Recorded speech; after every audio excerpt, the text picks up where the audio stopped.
আমি লোগো ডিজাইনের কিছু কাজ আপনাদেরকে দেখাই। লোগো ডিজাইন এবং ইনভাইটেশন নিয়ে কাজ করি। আমরা লোগোর কাজগুলো কীরকম হয় বা লোগো ডিজাইনের কাজ সার্ভিসগুলো কীরকম হয়।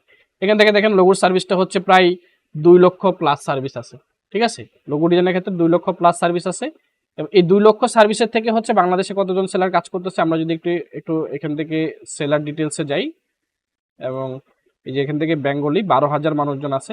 এখানে দেখা যেতেছে 12,000, বাট আরো বেশি আছে, ঠিক আছে।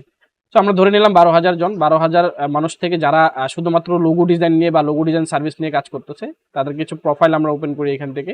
যে এখান থেকে দেখেন, এই যে এখান থেকে দেখেন সে হচ্ছে একজন বাংলাদেশি সেলার, বাংলাদেশ, এবং সে 2021 সালে এখানে জয়েন করছে এবং 21 সালে জয়েন করার পরে সে হচ্ছে ফ্রেমিং, হ্যান্ডলিং, লোগো ডিজাইন নিয়ে কাজ করে এবং এই কাজগুলোই মূলত আমরা শিখবো।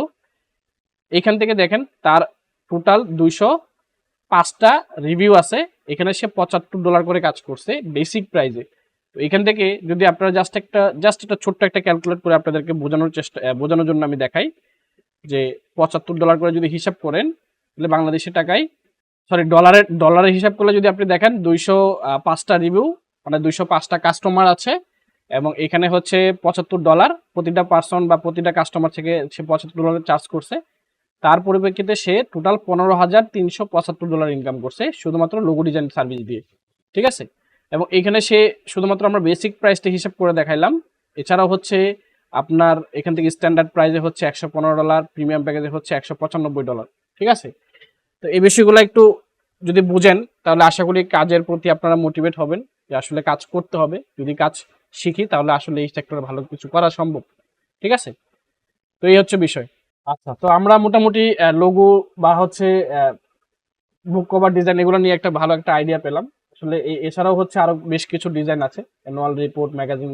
তো এই সবগুলা ক্যাটাগরিতে যদি আপনারা একটা একটা করে সার্চ করে করে দেখেন যে কে কতটুকু সার্ভিস আছে, কে কিরকম কাজ পাচ্ছে, ঠিক আছে, এগুলো একটু একটু অ্যানালাইসিস করতে পারেন। অ্যানালাইসিস কিভাবে করবেন সেটা একটু দেখায় দিই। যেমন এখান থেকে সে যেহেতু বাংলাদেশি সেলার, তার প্রোফাইলে ঢুকবেন, ঢোকার পরে সে দেখবেন যে টোটাল তার কয়টা রিভিউ আছে এবং তার কয়টা অর্ডার ইনকিউতে আছে, ঠিক আছে। তার টোটাল 4টা অর্ডার ইনকিউতে আছে, সে কত ডলার করে চার্জ করতেছে, ঠিক আছে।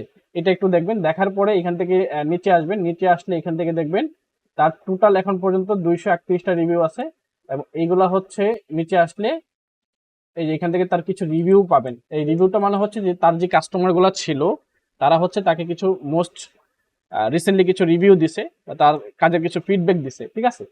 এইখান থেকে আপনারা মোস্ট রিসেন্টে ক্লিক করবেন। ক্লিক করার পরে এখান থেকে দেখবেন যে আপনার ওয়ান ডে যেই ইয়াটা আছে, মানে কিছু গতকালকে আর কি একদিন আগে হচ্ছে সে একটা কাজ কমপ্লিট করছে যেটা হচ্ছে $30 এবং এটা ডিউরেশন ছিল 3 দিন।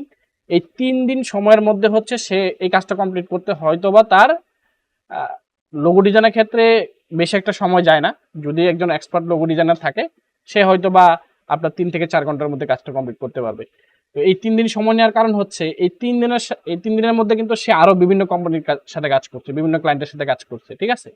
এই সকল ক্লায়েন্টের কাছ থেকে সে এই কাজগুলো নিয়ে রাখছে এবং এই 3 দিনের মধ্যে সময় নেওয়ার কারণ হচ্ছে যেন সে তার সময় মতো, সে তার নিজের ইচ্ছা মতো সে কাজটা শেষ করে ডেলিভারি দিতে পারে, ঠিক আছে। এই জন্য হচ্ছে মূলত সে এই সময়গুলো নিছে।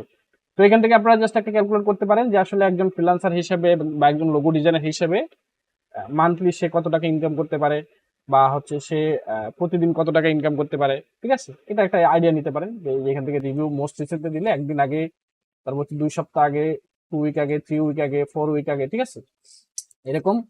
আর ওই যারা বিভিন্ন ধরনের প্রোফাইল আছে যারা হচ্ছে বুক কভার নিয়ে বা বুক ডিজাইন নিয়ে হচ্ছে কাজ করে, তাদের প্রোফাইলে যদি জানে যে দেখেন 2 দিন আগে একটা কাজ কমপ্লিট করছে, 3 দিন আগে একটা কাজ কমপ্লিট করছে, 1 উইক, 1 সপ্তাহ আগে কাজ কমপ্লিট করছে, তো একটু হিসাব করলে পেয়ে যাবেন যে তারা টোটাল কয়টা কাজ কমপ্লিট করছে, ঠিক আছে। তো আমরা মোটামুটি একটা আইডিয়া পেলাম যে আসলে এই সকল ডিজাইন যারা আমরা যে সকল ডিজাইনগুলো শিখবো বা যে সকল কাজগুলো শিখবো এগুলো যদি আমরা ভালো করে শিখতে পারি তাহলে অবশ্যই ভালো কিছু করা সম্ভব, ঠিক আছে। আমরা জাস্ট ব্র্যান্ড আইডেন্টিটি ডিজাইন শিখবো, মার্কেটিং অ্যাডভার্টাইজিং ডিজাইনের ক্যাটাগরি যে সকল কাজগুলো আছে এগুলো শিখবো, পাবলিকেশন ডিজাইনের ক্যাটাগরিতে কিছু কাজ শিখবো, তারপর হচ্ছে প্যাকেজিং ডিজাইনের ক্ষেত্রে কিছু কাজ শিখবো এবং আর্ট অ্যান্ড ইলাস্ট্রেশনের ক্ষেত্রে কিছু কাজ শিখবো। এখন এই যে ক্যাটাগরিগুলো আমি বললাম, এতগুলা ক্যাটাগরি কাজ আমরা দেখাবো ঠিকই, কিন্তু আপনার সবগুলো শেখার প্রয়োজন নাই, ঠিক আছে। আপনার সবগুলা শেখার প্রয়োজন নাই, তবে এখানে প্রশ্ন আছে যে আপনার সবগুলা ডিজাইনের উপরে একটা বেসিক আইডিয়া থাকা লাগবে, সবগুলোতে যে আপনি এক্সপার্ট হয়ে যাবেন ব্যাপারটা এরকম না। আপনি জাস্ট এখান থেকে লোগো ডিজাইনার এক্সপার্ট হন, তাহলে হচ্ছে আপনি ভালো কিছু করতে পারবেন। আপনি এখান থেকে জাস্ট অ্যাডভার্টাইজিং ডিজাইনের এক্সপার্ট হন, ঠিক আছে, আপনি এখান থেকে ভালো কিছু করতে পারবেন। এখান থেকে প্যাকেজিং ডিজাইন নিয়ে এক্সপার্ট হন, তাহলে প্যাকেজিং ডিজাইন নিয়েও কাজ করতে পারবেন।